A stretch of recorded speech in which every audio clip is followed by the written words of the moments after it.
அவர் சொல்கிறாரு, அவர் வந்து ஒன்றும் அது ஆணவம் நான் நினைக்கல, பல பேர் அப்படி நினைக்கிறாங்க. என்னுடைய கேரியர் உச்சம், சினிமா துறையின் உச்சத்தில் நான் இருந்தேன்னு அவர் ஒன்றும் சொல்லிக்கல. என்னோட கெரியர் உச்சம், என்னுடைய கேரியரில் நான் பீக்குக்கு வந்துட்டேன்.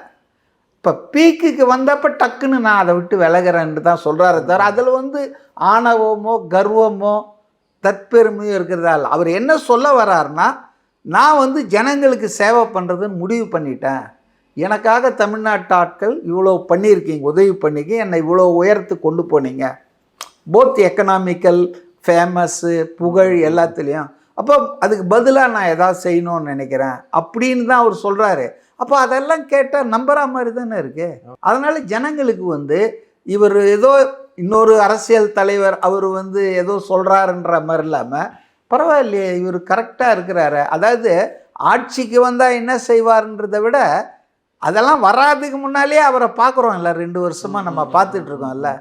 பார்ப்பன ஆரியத்துக்கும் திராவிடத்துக்கும் 2000 காலமாக நடக்கிற போர் தான் இந்த சட்டமன்ற தேர்தல்னா. இப்போ யார் ஆரியன்? பழனிசாமி ஆரியனா இல்லை இவர் விஜய் ஆரியனா இல்லை இவங்க தான் வந்துட்டு இதுவா? இதெல்லாம் வந்துங்க மிஸ்லீடிங் கேம்பெயின். ஏன்னா அவங்களுக்கு பாயிண்ட் இல்லை. இப்போ லஞ்சத்தை பற்றி அவர் சொன்னார், அதை இவங்க யாராவது எடுக்க முடியுமா அந்த சேலஞ்சை? ஏன்னா எல்லாரும் வந்து இடி நாக்கிங் த டோர்ஸ். எத்தனை மந்திரிகள் வந்து ஜெயிலில் இருப்பாங்க, வெளியே இருப்பாங்க எலெக்ஷனுக்கு முன்னாலேன்னு தெரியல.